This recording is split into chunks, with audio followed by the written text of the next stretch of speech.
la RINCA, como es conocida, les damos la más cordial bienvenida a los trabajos de este tercer webinar titulado Construyendo capacidades entre los miembros de la RINCA, diálogos interactivos con los mecanismos convencionales y extraconvencionales de derechos humanos. Como siempre, agradecemos a quienes se han conectado y que desde distintos puntos de nuestro continente estarán atendiendo esta importante sesión. También recordamos a ustedes que contamos con interpretación al inglés, por lo que podrán seguir esta transmisión en el idioma de su preferencia. Ustedes ubicarán este icono, este mundito que dice interpretación y al cual podrán acceder, insisto, al idioma que mejor les sea de utilidad. Para llevar a cabo estos trabajos es de verdad un honor poder contar esta mañana con un mensaje que nos dirigirá don Pedro Francisco Callisaya Haro, quien es secretario general de la RINCA y defensor del pueblo del Estado Plurinacional de Bolivia. También, de verdad, es un gran honor contar en esta sesión con don Felipe González Morales, relator especial de la ONU sobre derechos humanos de los migrantes. Asimismo, de verdad, nos complace mucho recibir en este espacio a la doctora Amalia Gamio, quien es vicepresidenta del Comité de Naciones Unidas para los Derechos de las Personas con Discapacidad. Por supuesto, también es un honor contar entre nosotros con el embajador Klaus Keller, presidente del Comité de la ONU contra la Tortura. Y por supuesto, para cerrar las actividades de este webinar, estaremos contando con la amable participación de don Juan José Boque, el subsecretario general a cargo de la Defensoría del Pueblo de Argentina e integrante del Comité de Coordinación de la RINCA. A todos ustedes, muchísimas gracias por participar esta mañana, esta tarde con nosotros. Como ustedes bien saben, las instituciones nacionales de derechos humanos constituyen una parte esencial del sistema de protección de los derechos humanos en cada país. Con su trabajo de sensibilización, asesoramiento, supervisión y exigencia de rendición de cuentas a las autoridades, estas instituciones desempeñan un papel fundamental a la hora de abordar los grandes retos actuales en materia de derechos humanos al ocuparse tanto de problemáticas recurrentes tales como la discriminación o la desigualdad, pero también ante situaciones emergentes. Su participación en colaboración con los mecanismos convencionales y extraconvencionales de Naciones Unidas es fundamental para lograr una protección mucho más efectiva de los derechos humanos en cada uno de nuestros países que conforman esta red de instituciones nacionales de derechos humanos. De ahí la importancia y el valor de esta sesión. Así que nuevamente, muchas gracias a quienes se están conectando en estos momentos para llevar a cabo esta sesión. Vamos a iniciar proyectando un video con un mensaje que nos ha enviado nuestro secretario general de la RINCA, don Pedro Callisaya Haro, quien no ha podido estar de último momento con nosotros, pero ha dejado este video para que lo escuchemos. Si podemos correr este video, lo vamos a agradecer. Muchísimas gracias. Muy buenos días a todas y todos. Un saludo especial a Consuelo Olvera, que es la secretaria técnica de la RINCA, a Felipe González Morales, que nos acompaña también en este webinar, relator especial de las Naciones Unidas sobre Derechos Humanos de los Migrantes, a Amalia Gamio, integrante del Comité de las Naciones Unidas para los Derechos de las Personas con Discapacidad, a Klaus Keller, presidente del Comité de las Naciones Unidas contra la Tortura, y por supuesto a nuestro colega de Argentina, Juan José Boquel, que es el subsecretario general a cargo de la Defensoría del Pueblo de Argentina. Un fuerte abrazo a toda la gente que nos sigue a través de la sesión Zoom de la RINCA, con la finalidad de que podamos compartir la reflexión de estos diálogos interactivos con los mecanismos convencionales y extraconvencionales de los sistemas de derechos humanos. La RINCA tiene como visión ser una red de instituciones nacionales de derechos humanos de esta región del continente americano, y en esa naturaleza realiza una serie de contribuciones importantes a la región. Por ello, promueve una serie de actividades destinadas a fortalecer justamente las capacidades de las instituciones nacionales de derechos humanos,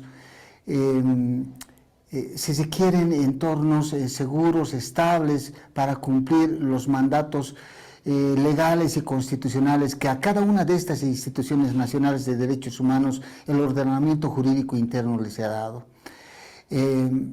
Obviamente, este tipo de actividades como este webinar están destinados a fortalecer esas capacidades internas. En este sentido, la RINCA ha diseñado un plan de acción en 2022-2024 y ha establecido una serie de acciones que permiten afianzar justamente la red de INDHs que está vinculada a la RINCA en la región del continente americano, como lo dijimos. Este soporte está destinado a lograr apoyar en el desempeño de las funciones de las INDHs, como también de estas organizaciones profesionales, la población en general y la gente que nos sigue también, que no necesariamente es parte de una Defensoría del Pueblo. Obviamente nosotros también necesitamos definir una agenda que permita realizar, materializar este fortalecimiento de capacidades de las INDHs. Tenemos que ampliar el espacio cívico, promover y proteger los derechos de las y los defensores de los derechos humanos. Esto es trascendental, es importante en cada uno de nuestros países de la región. Debemos generar estrategias de cooperación relacionadas con lo que denominamos nosotros la Declaración de Marrakech. Entre otros temas, esto implica, reitero, fortalecer el papel de las INDHs en la promoción, aplicación y seguimiento de los derechos humanos reconocidos en esto que hemos denominado los Objetivos de Desarrollo Sostenible en la Agenda 2030. El mejor entendimiento de los mecanismos convencionales y extraconvencionales es fundamental para este logro. Los mecanismos que se han instituido a través de los instrumentos internacionales normativos de los derechos humanos y por los órganos de las Naciones Unidas que han sido creadas justamente a través de estos instrumentos y a través también de las resoluciones de las Naciones Unidas para la protección de los derechos humanos, son importantes en su conocimiento, en su reflexión y en su diálogo con estos procesos de fortalecimiento de las INDHs. Estos mecanismos se aplican de manera permanente, potencial, en todos los países que hacen al sistema de protección universal de los derechos humanos. Lo que esto incluye a su vez que las INDHs, particularmente de este lado del continente americano, deban cumplir con las recomendaciones formuladas por este sistema, pero también por el Sistema Interamericano de Derechos Humanos, como es la Comisión Interamericana de Derechos Humanos, la Corte Interamericana de Derechos Humanos, con el fin de fomentar siempre el debido respeto a los derechos humanos. Esta actividad, este webinar, es importante, lo decíamos en un inicio, porque nos permite generar un espacio de diálogo interactivo con estos mecanismos convencionales y extraconvencionales.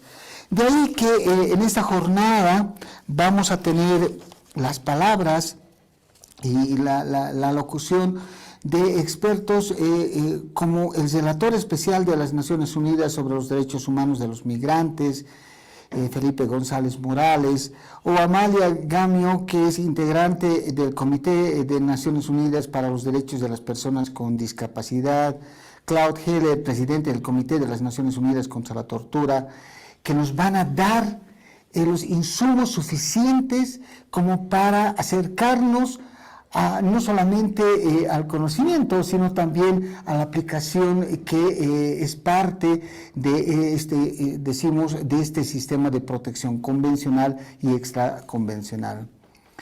Que sea una jornada fructífera, que sea una jornada de mucho provecho, que sea una jornada de mucha reflexión de todos los que somos actores como parte de la RINCA. Muchas felicidades a Consuelo por organizar este webinar en su calidad de secretaria técnica de la RINCA, y un agradecimiento a todos los partícipes de este webinar. Al contrario, don Pedro, somos nosotros los agradecidos que siempre esté encabezando los esfuerzos de la RINCA en su carácter de secretario general. Ya ha comentado nuestro secretario que justamente se trata de acertar el trabajo de las instituciones nacionales de derechos humanos con estos mecanismos convencionales y extraconvencionales de Naciones Unidas. Pueden jugar un papel muy importante de colaboración, de cooperación con estas instancias, pueden ser motores impulsores para que todas estas observaciones y recomendaciones que emiten a los estados puedan ser cumplidas cabalmente a partir de criterios internacionales previstos, pues, en los instrumentos y los mecanismos de derechos humanos de carácter internacional y regional, como se ha comentado. Sin más, recuerdo a ustedes que tenemos a 3 expertos en la materia, por lo tanto, yo me voy a permitir solo dar algunos datos generales de su muy amplia trayectoria en aras del tiempo, pero ustedes podrán disfrutar de cada una de estas intervenciones.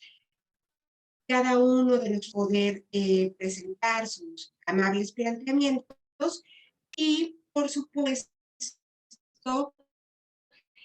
también daremos para recibir a través del chat sus amables preguntas. Dicho esto, de verdad que es un gran honor contar con la participación de don Felipe González Morales. Él es profesor titular de la licenciatura en Ciencias Jurídicas y Sociales de la Universidad de Chile, también del máster en Derecho Internacional en la American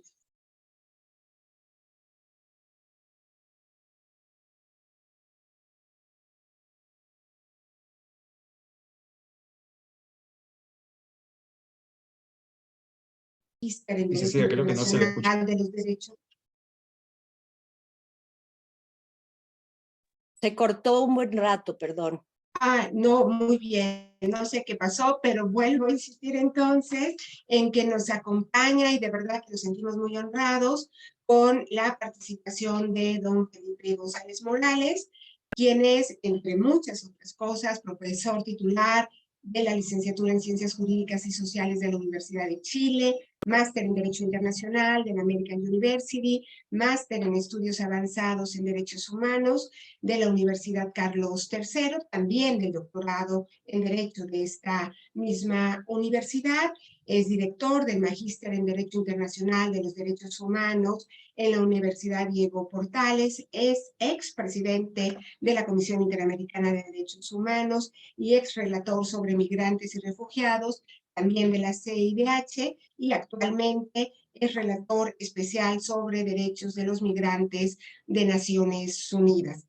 Recuerdo a nuestros distinguidos panelistas que tenemos un número muy importante de funcionariado de las instituciones nacionales de derechos humanos, así que sin más, don Felipe, es suyo el auditorio. Muchas gracias por estar con nosotros esta mañana. Bueno, muchas gracias por la invitación a participar en este webinar y aprecio mucho la presencia, la compañía, la organización de la doctora Consuelo Olvera, a quien conozco desde hace más de 10 años cuando me desempeñaba como relator en la Comisión Interamericana y ella trabajaba en el gobierno mexicano, en el Ministerio de Relaciones Exteriores. Y aprecio mucho compartir con las demás personas panelistas, así como con los participantes desde el público, con los que espero tengamos una interacción. La verdad es que en los años que me he desempeñado como relator especial sobre derechos humanos de los migrantes de la ONU, he tenido múltiples y variadas ocasiones de relacionarme con las instituciones nacionales de derechos humanos en los distintos continentes y en particular en el continente americano. Esto se ha manifestado desde un principio en mi mandato. Recuerdo cuando comencé en el año 2017, justamente se estaba iniciando el proceso de elaboración, todavía eran las consultas realmente, del Pacto Mundial sobre Migración. Y las instituciones nacionales de derechos humanos, incluyendo las de América, jugaron un papel central para intentar que el Pacto Mundial sobre Migración recogiera en la mayor medida posible los estándares internacionales de derechos humanos. Y en ese sentido, la alianza entre los mecanismos extraconvencionales, éramos varios relatores y relatoras presentes, y las instituciones nacionales de derechos humanos fue muy importante, como lo fue también con otras entidades. Pero resalto la importancia de la alianza con las instituciones nacionales de derechos humanos. Muchas veces cuando me pregunta la gente en qué consiste propiamente la relatoría, a veces no es tan sencillo explicarlo, porque no es una agencia de Naciones Unidas, no es la OIM, no es ACNUR, no es una agencia de Naciones Unidas y los relatores y relatoras no somos funcionarios de Naciones Unidas. Y entonces yo a veces, de una manera un poco simplificada, diría, yo a veces digo, es como una institución nacional de derechos humanos, pero a nivel internacional, sobre el tema de migración. No es exacto esto, pero creo que tiene ciertas similitudes importantes, porque no se trata de un organismo, la Institución Nacional de Derechos Humanos o la Relatoría, no se trata de un organismo de gestión propiamente de un conjunto de un colectivo vulnerable, por ejemplo, sino de atender a la protección y la promoción de los derechos humanos del conjunto de la población, si es una institución nacional de derechos humanos como tal, o en los casos de la relatoría, de un determinado colectivo vulnerable o las personas que en determinadas situaciones se puedan ver vulneradas en sus derechos humanos. Entonces creo que también hay una cuestión que tiene que ver con cierta similitud de función. Además de la participación activa de las instituciones nacionales de derechos humanos, incluyendo las de América, en la adopción, en la gestación, en la discusión de la preparación del Pacto Mundial sobre Migración, que culminó en Marrakech a fines de 2018, han sido muchas y muy numerosas las participaciones, es constante realmente, de las instituciones nacionales de derechos humanos en los distintos foros de Naciones Unidas que tienen que ver con el tema de derechos humanos. Y en ese sentido es muy importante que esté su presencia. Desde luego que la presencia de la sociedad civil también es muy importante, pero la de las instituciones nacionales de derechos humanos tiene un perfil y características propios, en el sentido de que son parte del Estado, pero son organismos autónomos. Y como ustedes saben, en Naciones Unidas también existe un sistema de catalogación, por así llamarlo, de las instituciones nacionales de derechos humanos, y solo aquellas que tienen rasgos de autonomía relevantes son las que obtienen la máxima calificación. Entonces hay una interacción ahí permanente entre Naciones Unidas en materia de derechos humanos, incluyendo los procedimientos especiales, y las instituciones nacionales de derechos humanos. Y si uno recorre las distintas funciones que tienen los procedimientos especiales, o sea, las relatorías, los grupos de trabajo, los expertas independientes, uno puede apreciar que a propósito de prácticamente todas ellas, o por lo menos de todas las más importantes, hay una relación relevante con las instituciones nacionales de derechos humanos. En el caso de la relatoría de migrantes, esto no es una cuestión conceptual, sino que en la práctica se ha dado así. Y, por ejemplo, menciono algunas de esas funciones y cómo se ha dado esa relación, por ejemplo, en las visitas a los países que realiza la relatoría, es muy importante la interacción con la Institución Nacional de Derechos Humanos. Y diría más, en el caso de algunos países que me ha tocado visitar que tenían o tienen una política abiertamente hostil a la población migrante, es de particular importancia tener la visión de la Institución Nacional de Derechos Humanos como un contrapunto a lo que es el gobierno que reprime los derechos humanos de las personas migrantes, tiene como políticas migratorias. En otras situaciones en que el gobierno puede que tenga una política migratoria más razonable, de todas maneras es muy importante el conocer cuál es la experiencia, cuál es la información que puede allegar, el análisis que nos puede proporcionar la Institución Nacional de Derechos Humanos respectiva. También las instituciones nacionales de derechos humanos durante la visita nos van a enfatizar cuáles son los puntos más importantes a resaltar, y en términos prácticos también nos hacen muchas veces recomendaciones sobre otras personas o instituciones con las cuales sería importante reunirnos.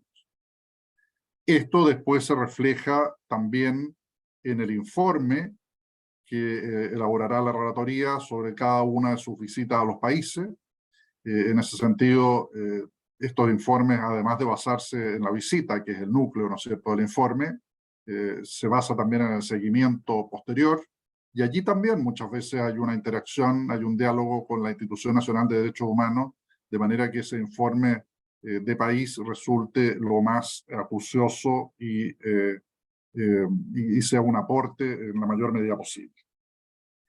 En relación con los informes temáticos, también es muy relevante la colaboración con las instituciones nacionales de derechos humanos. Por ejemplo, un informe temático de la relatoría que yo resalto a nivel de colaboración y de interacción, no solo en su elaboración, sino también en su difusión, ha sido el informe sobre acceso a la justicia de las personas migrantes.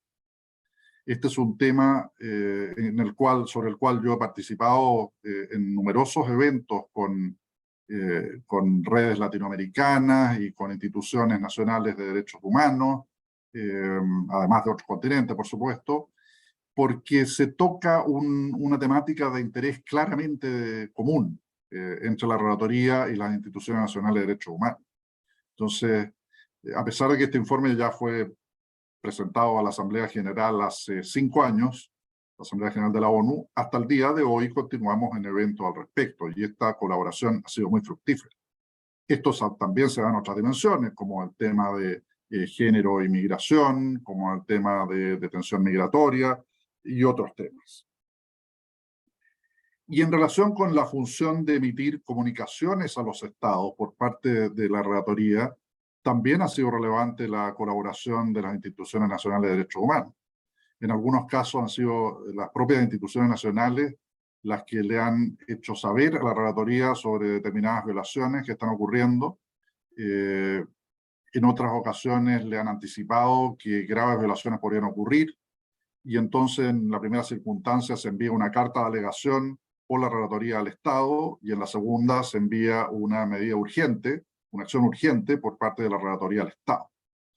Muchas veces, como digo, en colaboración con la Institución Nacional de Derechos Humanos, sea que ésta sirva de impulso inicial o con más frecuencia como un mecanismo al cual desde la relatoría podemos consultar para tener una visión más acabada y fidedigna de lo ocurrido. Y la tercera especie de comunicación es la que se refiere a aquellas sobre proyectos de ley o leyes en curso, en vigor, que tengan un impacto sobre el colectivo, en este caso sobre la población migrante. Este tipo de análisis legal que se hace desde las relatorías, para esto es muy importante también contar con información y análisis que pueda proporcionar la Institución Nacional de Derechos Humanos respectiva, a veces documentos que ya ha elaborado la Institución Nacional de Derechos Humanos, en fin. Y como se trata de un análisis jurídico, es muy importante también ahí esa colaboración. Y la última parte, para no alargarme en exceso de mi presentación, en la última parte quisiera referirme a algunos temas sustantivos en que creo que la colaboración es muy importante que se mantenga. Como idea fuerza, diría yo. Primero, el hecho de que los derechos humanos tienen que estar en el centro de las políticas migratorias. Esto claramente lo han planteado muchas instituciones nacionales de derechos humanos, incluyendo muchas americanas, y la relatoría también constantemente.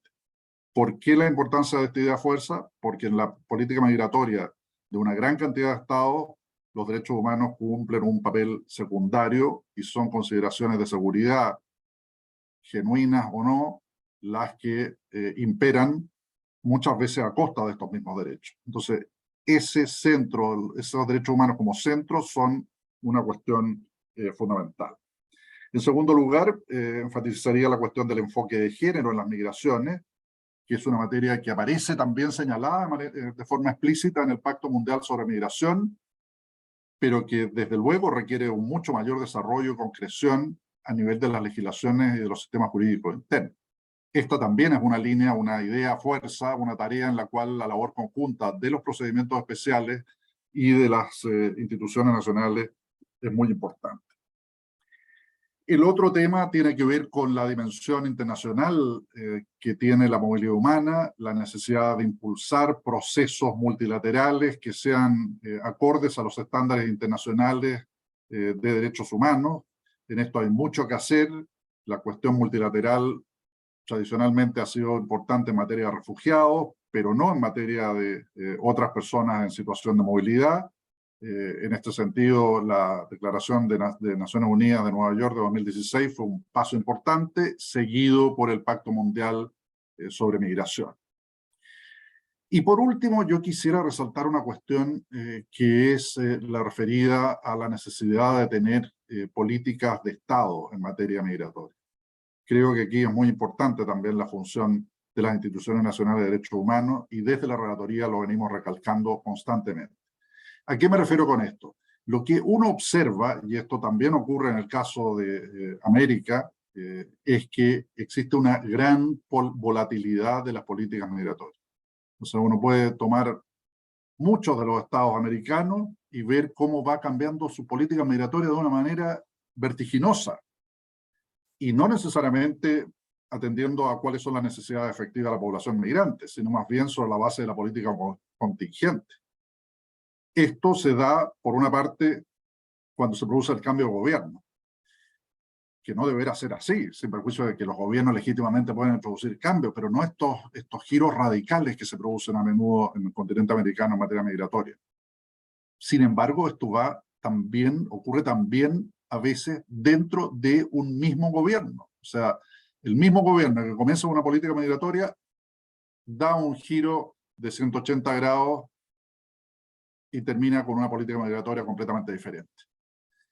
De allí la necesidad de tener políticas migratorias estables por parte de los estados. No quiere decir que tengan que ser rígidas, pero que no cambien en función de la contingencia política, sino debido a razones de peso. Y para eso creo que es muy importante también la labor de las instituciones nacionales de derechos humanos en colaboración con los procedimientos especiales. Quedo hasta aquí para no alargarme y tener después la conversación. Muchas gracias. Al contrario, querido relator, muchísimas gracias por esta excelente intervención y sobre todo porque de manera práctica, con ejemplos claros, nos ha podido ubicar las distintas maneras de cooperación entre las instituciones nacionales y los órganos no convencionales de Naciones Unidas. Sobre todo, recupero el valor que dio en su participación al carácter de autonomía e independencia de las instituciones nacionales, que les da una posibilidad muy importante y de libertad para colaborar con los mecanismos de Naciones Unidas. Así que celebro y agradezco esta excelente participación. Volveremos seguramente en el espacio de preguntas y respuestas a estos importantes temas. Toca ahora el turno de presentar a la doctora Amalia Gamio Ríos, quien es vicepresidenta del Comité sobre los Derechos de las Personas con Discapacidad de Naciones Unidas. Hay que reiterar que está en un segundo periodo después de el excelente trabajo que realizó en el comité en su primer periodo. También quiero recordar que la doctora Gamio pues es integrante de un número muy importante de organizaciones de la sociedad civil, sobre todo aquellas que están relacionadas con la promoción y la protección de los derechos de las personas con discapacidad. También ella es docente, resalto que participa activamente en el Instituto de Derechos Humanos de Campeche, de la Comisión de Derechos Humanos de la Ciudad de México. También ha jugado un papel muy importante siendo asesora de abogados que defienden posibles deportaciones a México desde los Estados Unidos de las personas con discapacidad. Ella, y me parece muy importante subrayarlo, es cofundadora y asesora del Consejo Nacional para Prevenir la Discriminación en México, una institución fundamental, y ella formó parte de estos inicios. También, por supuesto, ha sido coordinadora nacional del Programa de Derechos de las Personas con Discapacidad en el Instituto Mexicano del Seguro Social, ha impartido muchísimas conferencias sobre el tema de discriminación contra las personas con discapacidad y ha coordinado el Diplomado de Derecho a la No Discriminación en el Instituto de Investigaciones Jurídicas de la Universidad Nacional Autónoma de México, entre muchas otras actividades relevantes de la doctora Gamio. Así que, sin más, querida Amalia, están conectados de todo el continente, así que es un gusto tenerte y escucharte esta mañana.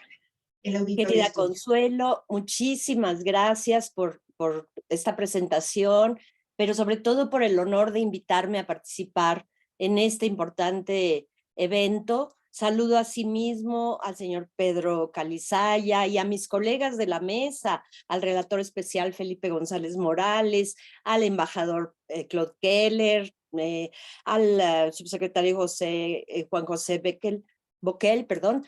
Y bueno, voy a dar inicio. A mí se me pidió hablar de qué son los órganos de tratados y cómo pueden participar las instituciones nacionales de derechos humanos en nuestro comité y bueno, evidentemente en todos los comités. Saludo también a todas las personas que nos están escuchando en este importante seminario. Bueno, los tratados internacionales de derechos humanos crean obligaciones jurídicas para los estados parte relativas a la promoción y protección de los derechos humanos a nivel nacional. Y cuando un país acepta un tratado mediante la ratificación, asume la obligación jurídica de hacer efectivos los derechos establecidos en él. Pero sabemos que para el reconocimiento de estos derechos no basta el papel, ¿no? Hay que garantizar su disfrute en la práctica. Por esa razón, en cada tratado se establece un comité internacional de expertos independientes encargado de vigilar por distintos medios el cumplimiento de sus disposiciones. Voy a compartir un momento la pantalla para mostrar esta diapositiva que creo que es importante para que se vea cuáles son estos estas convenciones. Primero, bueno, aquí las tienen, la Convención Internacional sobre la Eliminación de todas las formas de discriminación racial, el Pacto Internacional de Derechos Económicos, Sociales y Culturales. Ahí junto tiene la fecha en la que se abrió su protocolo facultativo, el Pacto Internacional de Derechos Civiles y Políticos, la Convención sobre la Eliminación de todas las formas de discriminación contra la mujer, la Convención contra la Tortura y otros tratos o penas crueles, inhumanos o degradantes, la Convención sobre los Derechos del Niño, la Convención Internacional sobre la Protección de todos los trabajadores migrantes y sus familias, la Convención sobre los Derechos de las Personas con Discapacidad, que es donde yo participo, y la Convención Internacional para la protección de todas las formas, todas las personas contra las desapariciones forzadas. Bien, continúo entonces. Los órganos creados en virtud de tratados desempeñan varias funciones relacionadas con la vigilancia de la manera en que los estados aplican los tratados de que son parte. Y son comités de expertos independientes que han recibido un mandato para supervisar la aplicación de estos principales tratados internacionales de derechos humanos. Y cada estado parte en un tratado tiene la obligación de adoptar medidas para velar por que todas las personas puedan disfrutar de los derechos estipulados en el tratado. Como muchos sabemos, hay 10 órganos de tratados, ya lo dijimos, se reúnen en Ginebra estos comités. Todos los órganos de tratados reciben apoyo de la División de Tratados de Derechos Humanos en Ginebra. Y bueno, están los respectivos comités de estos tratados. Cada 2 años se elige a la mitad de los miembros. Los mandatos de los miembros de los órganos más recientes, como el Subcomité para la Prevención de la Tortura, el Comité sobre los Derechos de las Personas con Discapacidad y el Comité contra la Desaparición Forzada, solo son renovables una vez. Emiten directrices para ayudar a los estados a preparar sus informes, formulan observaciones generales sobre la interpretación de las disposiciones de los tratados y organizan debates sobre temas relacionados con los tratados, ¿no? Algunos órganos, no todos, desempeñan también otras funciones con miras a fortalecer la aplicación de los tratados por los estados parte. La mayoría de los órganos pueden examinar denuncias o comunicaciones de particulares en que se alegue la violación de sus derechos por un estado parte, siempre y cuando el estado haya reconocido este procedimiento, que es el protocolo facultativo, ¿no? Y algunos también pueden realizar investigaciones y examinar denuncias. Ahora bien, para comprender plenamente las obligaciones contraídas por un estado en virtud de estos tratados, debemos leer en conjunto todos los tratados de derechos humanos en los que un estado es parte. Porque pese a que cada tratado es distinto e independiente, también se complementan entre sí porque tienen en común una serie de principios. En ese sentido, en esta interdependencia es una de las razones por la que los órganos creados en virtud de tratados de derechos humanos están elaborando un enfoque más coordinado de sus actividades, en particular alentando a los estados parte a que consideren la aplicación de las disposiciones en todos estos tratados como parte de un único objetivo. Por parte del Comité sobre los Derechos de las Personas con Discapacidad, estamos tratando de trabajar más estrechamente con los otros órganos de tratados.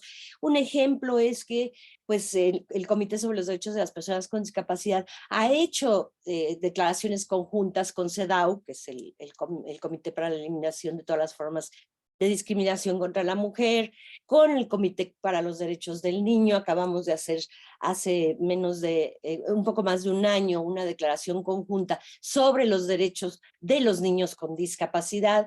Y ahora yo he tenido el gusto de platicar con Edgar Corso, que es el presidente del Comité para los Derechos de los Migrantes y sus familias, porque estamos tratando también de resaltar la importancia que tienen los migrantes con discapacidad, que sabemos que ya sea que la adquieran en el trayecto o que ya sean personas con discapacidad, requieren de mucha atención por parte nuestra. Porque en el caso de las personas con discapacidad, sabemos que no todos tienen no es un grupo homólogo, uniforme, son justamente mujeres, adultos mayores, desplazados, migrantes, indígenas, personas LGBTI. Entonces, esta interseccionalidad es fundamental en el caso de los derechos de las personas con discapacidad.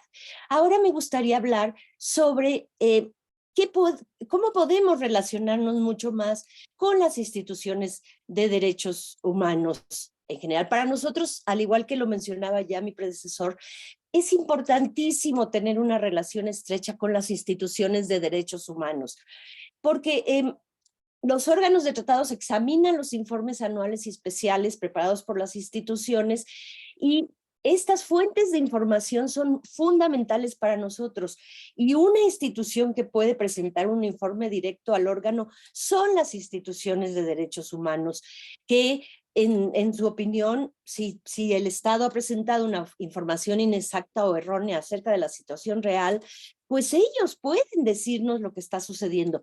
Lo mismo que pasa con los informes sombras en el caso de nosotros, de las organizaciones de personas con discapacidad. Son fundamentales para nosotros estos informes paralelos. Y las instituciones de derechos humanos deben examinar los informes de los estados para velar que esa información que contiene sea precisa. Deben servir de centro de coordinación de la información procedente de diversos ministerios, departamentos y organizaciones, ¿no? Se puede confiar a la propia institución de derechos humanos la tarea de redactar el proyecto de informe, que claro, luego se presentará a las autoridades competentes para que lo examinen. Y en este caso es importante tener presente que la obligación de informar compete al Estado, ¿no? Pero claro, si lo elabora la institución, será muy confiable. Algunas instituciones pueden hacer aún más y contribuir de una manera real a los informes preparados por los estados. Ahora, muy bien, yo diría que específicamente con el Comité sobre los Derechos de las Personas con Discapacidad, lo dice la convención.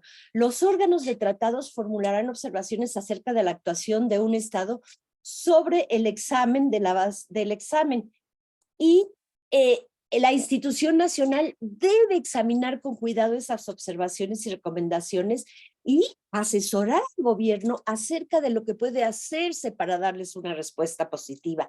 Es decir, seguimiento de esas recomendaciones que hace el órgano de tratado, ¿no? También la institución de derechos humanos puede diseñar y realizar las actividades de su propio programa.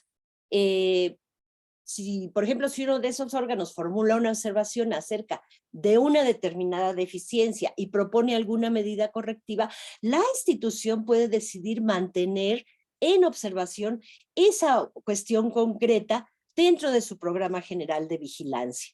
Entonces, también en nuestro reglamento y en nuestra convención dice que claro que se mantendrán uno o varios mecanismos independientes para promover, proteger y supervisar la aplicación de la convención. Para nosotros sería fundamental que todos estos órganos de monitoreo independiente estuvieran en las instituciones nacionales de derechos humanos que están dentro de los principios de París. Y lamentablemente no siempre sucede eso con los estados parte que forman nuestra convención. Eso nos ha llevado a entender que no siempre el monitoreo independiente es pues creíble o es confiable, ¿verdad? Entonces, nosotros sí hacemos mucho hincapié y para eso quiero darles dos ejemplos. En la sesión pasada se presentó un estado parte de Latinoamérica y la presentación que hizo la institución sobre derechos humanos del estado parte fue muy precisa, muy sensata, nos hizo ver, a pesar de que sabemos que están hablando en la misma sala con el Estado parte, la institución de derechos humanos con esa independencia, con esa autonomía que le debe caracterizar, primero, claro, felicitó al Estado parte por los logros obtenidos, pero paso siguiente hizo ver las situaciones en las que no habían alcanzado una adecuada implementación, incluso a pesar de que unos minutos antes el Estado había dicho que sí se habían alcanzado algunos puntos. Es decir, tenemos que confiar plenamente en lo que nos dice la institución de derechos humanos como parte, cuando el monitoreo independiente se encuentra en ella. Para nosotros eso es muy confiable. Y la otra parte que fue el contraste, fue otro estado de Latinoamérica en el cual el monitoreo independiente, estando dentro de la institución de derechos humanos, pues lo único que nos hizo fue presentar los avances que como monitoreo independiente había hecho, lo bien que había hecho su trabajo, lo cual es muy importante también para nosotros, pero jamás habló de lo que el Estado no había alcanzado en la implementación. Eso me parecen dos ejemplos muy importantes de lo que se debe y lo que no se debe hacer. Así que para no excederme en el tiempo, que creo que ya me excedí, con eso concluyo y estoy a la disposición para cualquier comentario durante la discusión. Muchísimas gracias. Al contrario, los agradecidos somos nosotros, querida Amalia. Fundamental algunos de los puntos que comentaste y que yo voy a resaltar muy brevemente. Es importante recordar que las instituciones nacionales de derechos humanos pueden ser fuente de información confiable a los mecanismos convencionales y extraconvencionales de derechos humanos, de este sistema internacional de los derechos humanos. También fundamental lo que ya nos comentó, en algunos casos, como es en el caso de la Convención sobre los Derechos de las Personas con Discapacidad de Naciones Unidas, prevé la creación de mecanismos nacionales independientes garantes de un instrumento internacional. Esto es fundamental y abre un abanico de posibilidades muy importante y así debe de ser previsto. Y finalmente recordar que cuando se firman y se ratifican tratados internacionales se generan obligaciones para los estados y que las instituciones nacionales de derechos humanos pueden ser impulsores para el cumplimiento y el monitoreo cabal de lo que establecen estas convenciones internacionales. Muchísimas gracias por esta excelente participación. Ahora toca el turno de escuchar al embajador Klaus Heller. Hemos comentado ya que él es el presidente del Comité de las Naciones Unidas contra la Tortura, con una larga y espléndida trayectoria. Él ha sido presidente de la 35 reunión de presidentes de los órganos de tratados de derechos humanos de Naciones Unidas. Por supuesto, él es embajador eminente de México, es egresado del Colegio de México y graduado del Instituto Universitario de Altos Estudios Internacionales de Ginebra.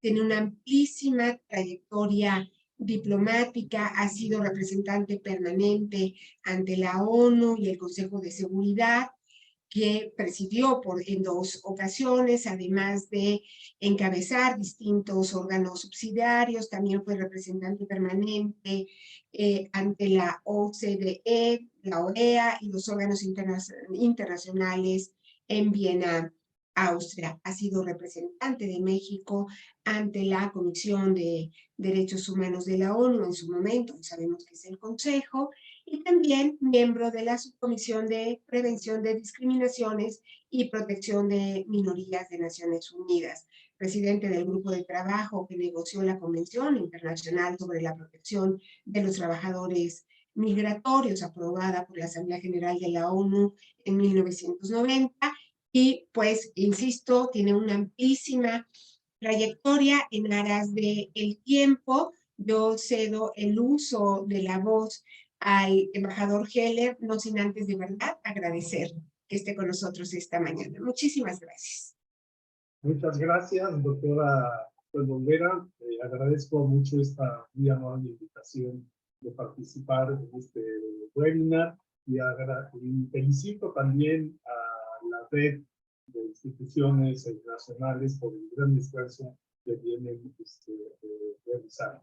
Y me da mucho gusto compartir con los demás expertos que están presentes el día de hoy. Yo quisiera referirme a la práctica del Comité contra la Tortura en nuestra relación con las instituciones nacionales de derechos. Una de nuestras tareas fundamentales es, obviamente, evaluar, monitorear el cumplimiento de la Convención por parte del Estado parte, la Convención 173, y para ello debemos de preparar el diálogo que vamos a celebrar en Ginebra con los estados de parte, con un calendario preestablecido. Obviamente, y además de recibir el informe del Estado, recibimos muchos otros informes alternativos por parte de las organizaciones no gubernamentales, también de las instituciones nacionales de los derechos humanos. En ocasiones apreciamos mucho cuando preparan un informe específico para relacionado con la Convención contra la Tortura. Pero yo quisiera insistir en una parte que me parece central, que es en esta preparación del diálogo.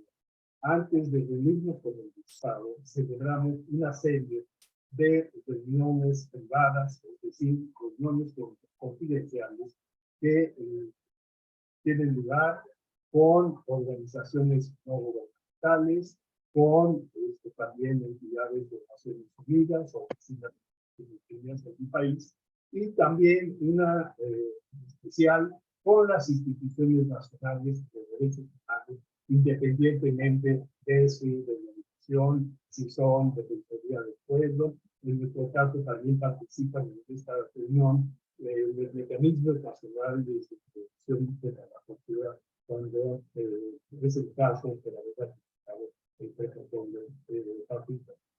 Y en estas reuniones con la Institución Nacional de Derechos Humanos, de tipos de carácter confidencial, podemos tener un diálogo muy directo con el principal representante o la propia delegación, para abordar temas que incluso pueden ser muy sensibles para el Estado, de tipo la confidencialidad es un factor esencial.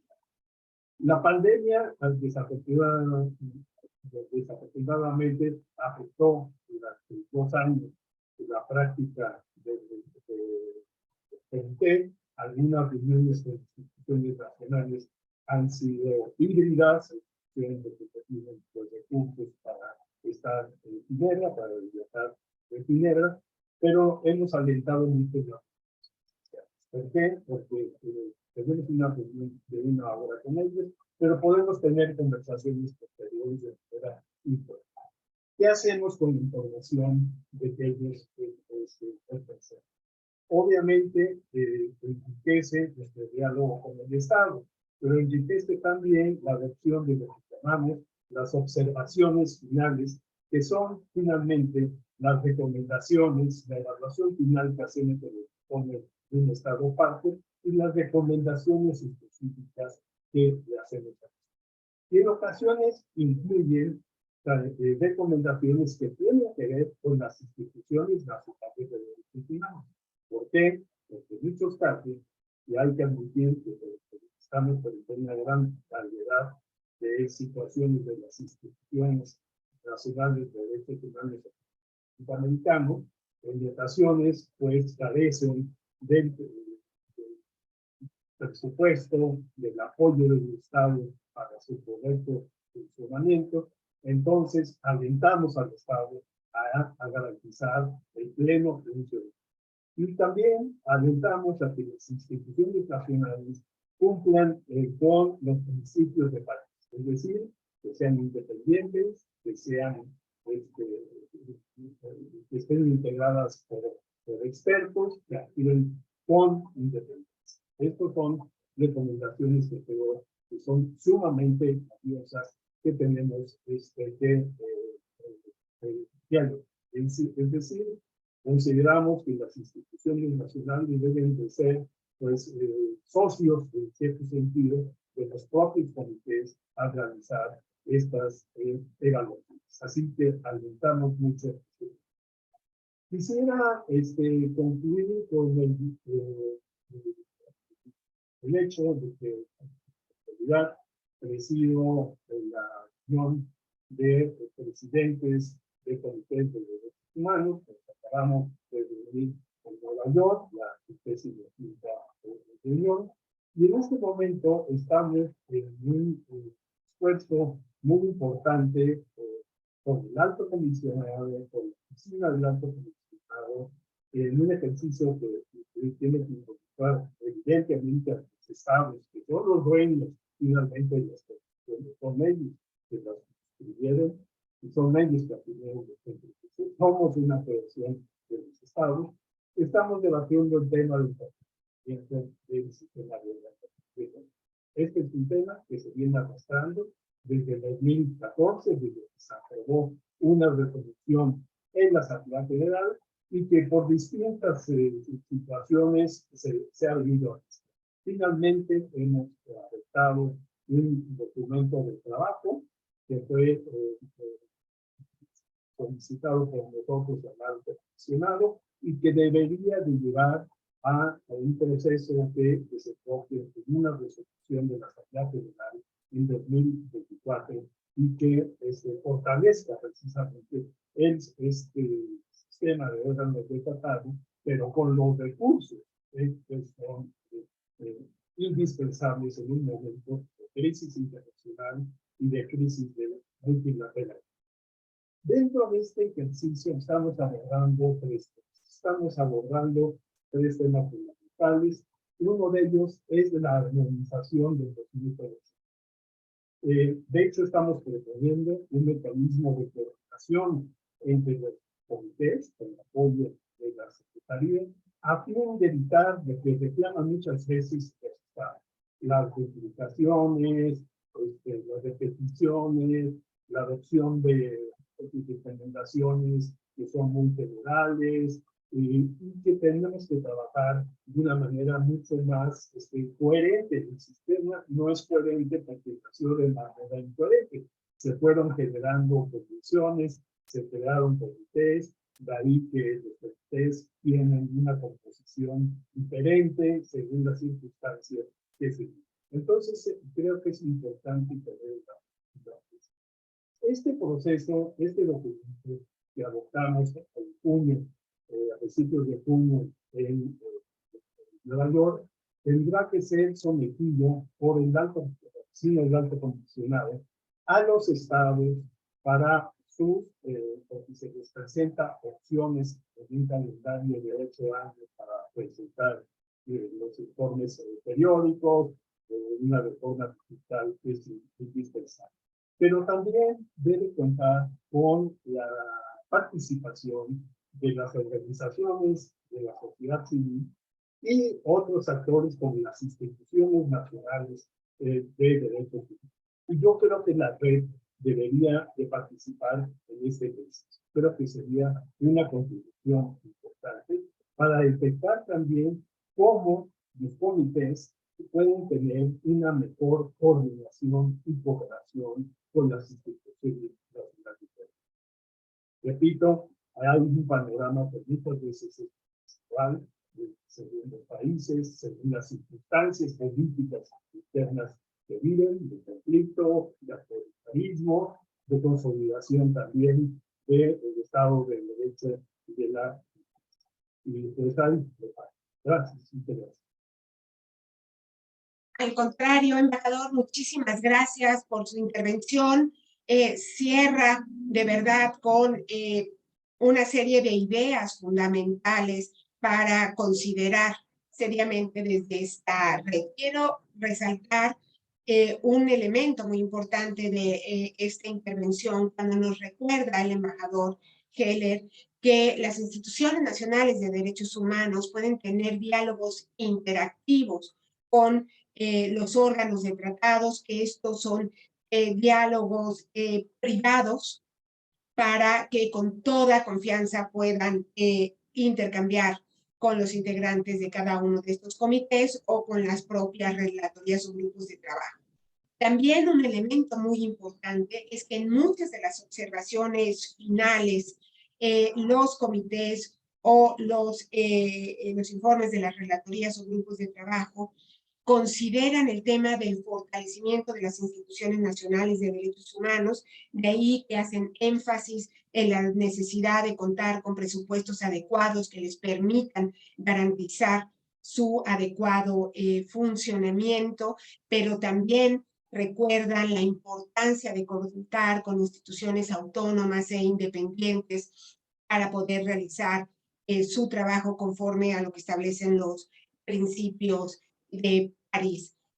Aliento a nuestros distinguidos asistentes a este webinar a que nos empiecen a hacer llegar sus preguntas a través del chat. Yo ya las empiezo a leer. Mientras ustedes las formulan, yo tengo el gusto de ceder el uso de la voz a don Juan José Bockel, quien además de ser el subsecretario general encargado de la Defensoría del Pueblo de Argentina, también es parte integrante del Comité de Coordinación de la RINCA, a quien me honro en ceder el uso de la voz.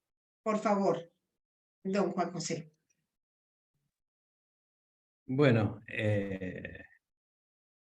buenos días y agradezco mucho a Consuelo que me haya liberado de la necesidad de resumir las ponencias de cada uno de los disertantes. Así que voy a decir, he marcado 3 puntos que me parecieron sumamente importantes, porque el gran respaldo que tienen la CNDH son las Naciones Unidas. Es decir, nosotros podemos criticarle muchas cosas a las Naciones Unidas, como a cualquier creación del hombre. Pero ¿qué sería del mundo sin las Naciones Unidas? Entonces, nuestra independencia está garantizada por ustedes. Además,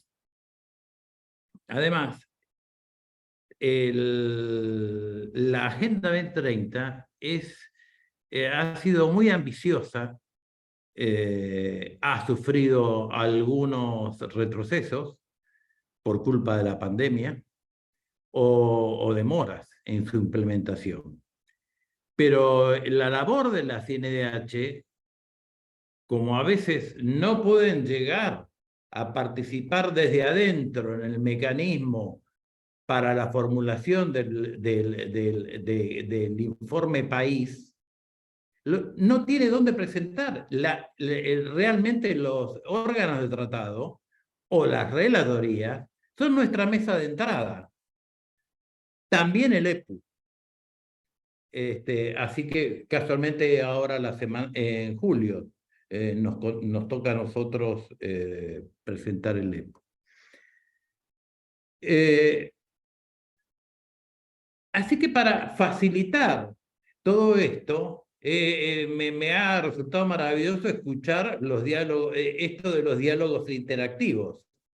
Y más todavía los mecanismos de coherencia o de coordinación entre los distintos órganos, porque a veces nos resulta difícil, y pese a que nosotros volcamos gran parte de nuestro esfuerzo en las Naciones Unidas para poder incidir en el Estado, nos puedan facilitar las cosas. Creo que eso va en beneficio de todos, no solamente de la CNDH, de las Naciones Unidas, de los órganos de tratado o de los relatores, sino en general de las personas a quienes va dirigido nuestro servicio. Así que, bueno, estoy muy contento, muy agradecido y seguiremos trabajando mucho más con los órganos de tratado. Así que gracias. Muchas gracias por su amable participación, doctor Bockel. Apreciamos sus comentarios finales a este webinar. Tenemos 2 preguntas que ya nos han hecho llegar. Una de Eduardo Antonio González Valle, quien se la dirige al relator Felipe González. Yo la leo para el auditorio y daremos un espacio para que el señor relator pueda dar respuesta a la misma. Y también tenemos algunos comentarios en relación a la excelente participación también de la doctora Amalia Cambio. En el primer caso, Eduardo Antonio González pregunta, con base en su experiencia como relator, las sociedades a las que por su ubicación geográfica le ha correspondido crear centros de acogida para personas migrantes, ¿cómo ha afrontado la diversidad cultural que se acumulan en estos espacios? ¿Se ha logrado identificar cuáles son los problemas relacionados con la diversidad cultural que se suscitan en estos espacios? Y con base en la evidencia, ¿qué modelo de gestión de dicha diversidad es la más efectiva en cuanto al nivel de integración de las personas migrantes en dichos centros? Bueno, muchas gracias por la pregunta. Quisiera hacer un par de precisiones que probablemente no están en la mente de quien formuló la pregunta, pero que me quedan rondando, porque habla de centro de acogida, y yo quisiera señalar que muchas veces los estados emplean expresiones como centros de acogida, alojamiento, etcétera, etcétera, etcétera, cuando se trata de detención migratoria. Ningún estado habla de detención migratoria. Entonces, quisiera decir que es importante diferenciar un genuino centro de acogida de un centro de detención migratoria. En el segundo caso, la persona no puede salir del recinto, ¿no es cierto? Está privada de libertad, independientemente del nombre que se le dé a ese centro. Y esto debe ser una medida excepcional, tal como la reclusión en general, y más aún en el caso de una detención de carácter administrativo. Y en el caso de la población migrante infantil, deberá excluirse por completo. Y lo segundo, yo resaltaría también la importancia, porque claro, me pregunta como de distintas regiones del mundo. Yo creo que un aspecto positivo en América Latina es el no haber desarrollado la política de campos de refugiados. No sé si con esto se estaba refiriendo también con los centros de acogida, pero aprovecho de mencionarlo. O sea, ha habido tentaciones al respecto también. Yo me acuerdo que Colombia, antes de la pandemia, un poco antes de la pandemia, consideró esta posibilidad de establecer campos de refugiados para movilidad humana venezolana. Y yo creo que la experiencia lo que muestra, claro, hay situaciones en que eso puede ser inevitable dada la extrema gravedad de la situación. Pero claramente en situaciones como las latinoamericanas, en que hay una identidad idiomática, cultural, etcétera, hay que evitar eso en lo mayor que se pueda. Y tanto es así que después el mismo gobierno colombiano que había barajado esa idea de establecer campos de refugiados para movilidad humana venezolana, terminó adoptando a fines de 2020, comienzo de 2021, una política de regularización masiva de la movilidad humana venezolana. O sea, de que se podía, se podía. Entonces, eso creo que es importante. Ahora, cuando se trata de centros de acogida genuinos y no reclusorios de privación de libertad, creo que es importante que sea transitorio. Es cierto que se pueden adoptar medidas para propender a respetar la diversidad cultural, pero es muy difícil que esas personas se puedan integrar en la sociedad si van a permanecer en esos centros de acogida. Y en ese sentido los estados deben explorar otro tipo de iniciativas para que las personas estén en la sociedad.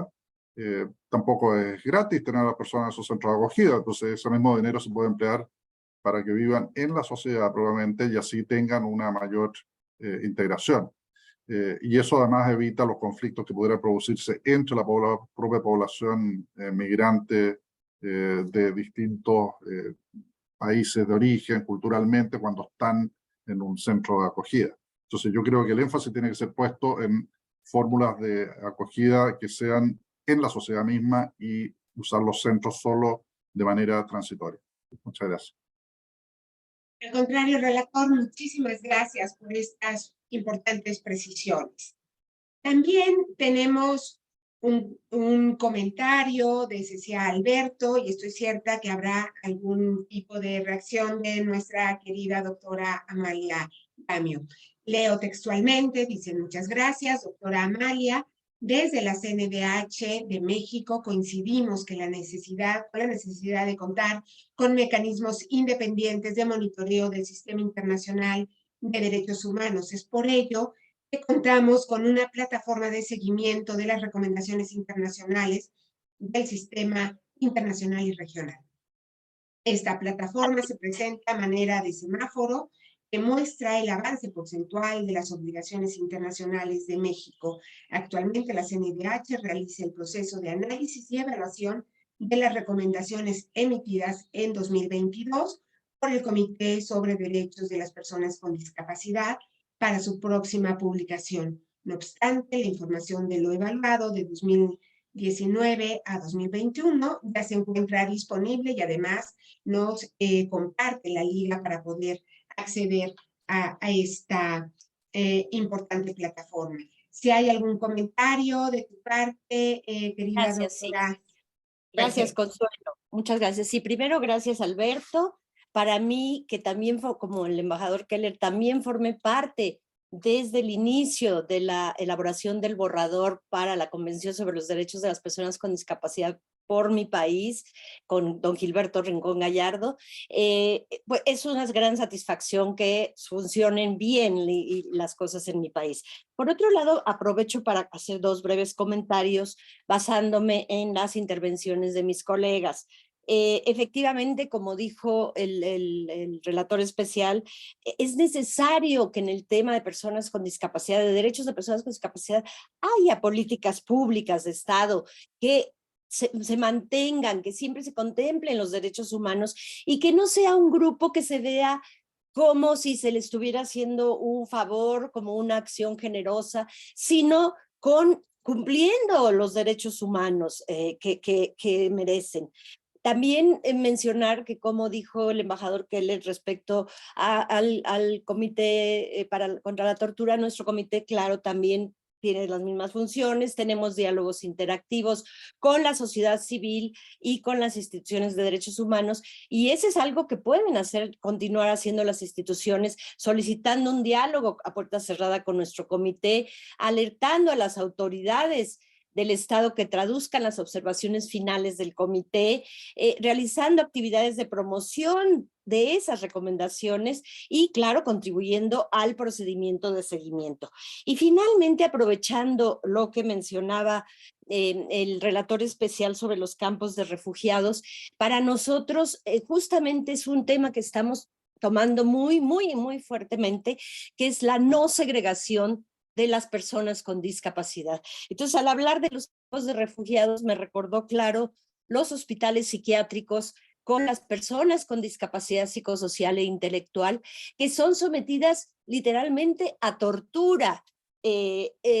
Cuando los estados parte presentan sus informes al Comité contra la Tortura, muchas veces el propio comité les pregunta sobre qué están haciendo con las personas con discapacidad psicosocial en los hospitales psiquiátricos. Por eso es tan importante esta relación que yo mencioné entre los órganos de tratados, y ahora justamente el CRPD elaboró las guías sobre desinstitucionalización, incluidas las situaciones de emergencia, que se aprobaron por el Pleno del Comité el 9 de septiembre pasado. Este año, en la 29 sesión del comité, vamos a tener una especie de celebración del año de que se aprobaron estas guías, y vamos a tener un diálogo sobre la desinstitucionalización, porque esta tortura que enfrentan las personas con discapacidad psicosocial e intelectual en los centros de segregación son ya verdaderamente una emergencia que tenemos que tratar y que se incrementaron también con la pandemia y con las guerras y con los sismos, por ejemplo, en Turquía, personas con discapacidad psicosocial muertas dentro de los hospitales psiquiátricos porque nadie se ocupó de ellas, entre muchas otras cosas, y entre las torturas terribles que parece que estuviésemos en el siglo XIV. Muchas gracias por permitirme agregar esto. Al contrario, querida María, te agradecemos muchísimo este aporte que resulta fundamental. Hay una pregunta más antes de cerrar y por supuesto daremos la oportunidad para que el embajador Heller dé su comentario final. Javier Ruiz Araiza saluda y nos comenta que la migración o movilidad humana es transversal, por lo que todos los órganos de tratados deberían de estar compenetrados con este desafío, como hemos visto. Y pregunta, ¿cómo se ha impulsado a las defensorías del pueblo locales, en especial a la INDH de Chile, y qué medidas se están impulsando en el caso de este país, donde hay migrantes que están a la espera de residencias desde hace más de 3 años, donde hay mujeres, niñas, niños y adolescentes afectados por esta situación?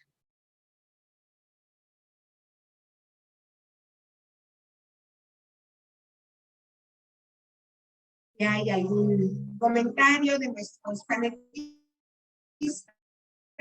lo agradeceré. ¿Puedo hacer un comentario al respecto? Por favor. Sí, yo creo que se ha tocado el tema de la movilidad humana y de la migración, parte del vapor. Creo que este es un tema fundamental. El Comité contra la Tortura dedica un espacio sumamente importante a este tema en función de las crisis humanitarias que está viviendo América Latina, entre otros, estoy presentando el caso de América Latina, en relación con el tema de migrantes, de solicitantes de asilo y de refugiados. Todos sabemos el impacto que tiene, por ejemplo, la crisis de Venezuela, el impacto que ha tenido en distintos países. Pero las políticas migratorias de contención han favorecido situaciones pues, que ignoran las obligaciones en materia de asilo y en materia también de tortura. Justamente las revoluciones en calientes que han estado presentes en el país, en el sur del país y en otros países. Así que es un tema transversal, es decir, que abarca distintas problemáticas que tienen. También pues, los casos de tortura que tienen que ver con el fenómeno migratorio, es decir, el traslado de migrantes con situaciones dramáticas en el caso de. Pero quisiera indicar que a partir, digamos, de las problemáticas del mundo contemporáneo, el comité ha tenido que abordar temáticas que no estaban tan claramente establecidas en la propia convención. La protección, por ejemplo, de discapacidad. Amaya mencionaba en relación a que la situación de las instituciones psiquiátricas, también la situación de minorías, de personas LGBTI y la situación de poblaciones indígenas. Es decir, es una gran variedad de situaciones que debemos trabajar. Siempre estén asociados al tema de apertura y de malos tratos. Creo que es muy importante tener esta perspectiva holística, integral, sabiendo muy bien al mismo tiempo qué están haciendo otros comités, qué están haciendo a sí mismos los actores especiales, los grupos de trabajo. Es ahí donde se requiere una muchas gracias. Al contrario, gracias a usted, embajador, estoy cierta que nuestro amable auditorio coincidirá conmigo que ha sido una espléndida jornada. Hemos escuchado excelentes intervenciones y sobre todo han reafirmado este carácter fundamental de cooperación entre las instituciones nacionales de derechos humanos y los órganos convencionales y no convencionales de derechos humanos de Naciones Unidas, pero también en su momento te traeremos el tema con la OEA. Muchas gracias a don Juan José Boquel por sus palabras de cierre y por dar este mensaje final. No puedo dejar de agradecer a quienes han realizado la interpretación de esta sesión, a quienes han asistido esta mañana para dar cuenta de estos trabajos y por supuesto nuevamente agradecer a don Pedro Aguizaya, secretario general de la RINCA y por supuesto a todo el equipo de la Secretaría Técnica que hace posible este esfuerzo, a Augusto Rey, Ana Vallarino y por supuesto a Diego Padrón que está en esta sesión. Muchas gracias a todas, a todos. Nos vemos muy pronto. Espero que nos acepten nuevamente alguna invitación a nuestros queridos invitados y estaremos muy pendientes de los trabajos de las relatorías y de los comités. Muchísimas gracias y que tengan una buena jornada. Hasta muy pronto. Muchas gracias. Gracias. Hasta luego a todos, ha sido un honor. El honor es nuestro. Muchas gracias, Amalia, don Felipe, embajador, don Juan José Boquel. Hasta muy pronto. Hasta luego, colegas. Un honor estar con ustedes en la mesa. Gracias, igualmente.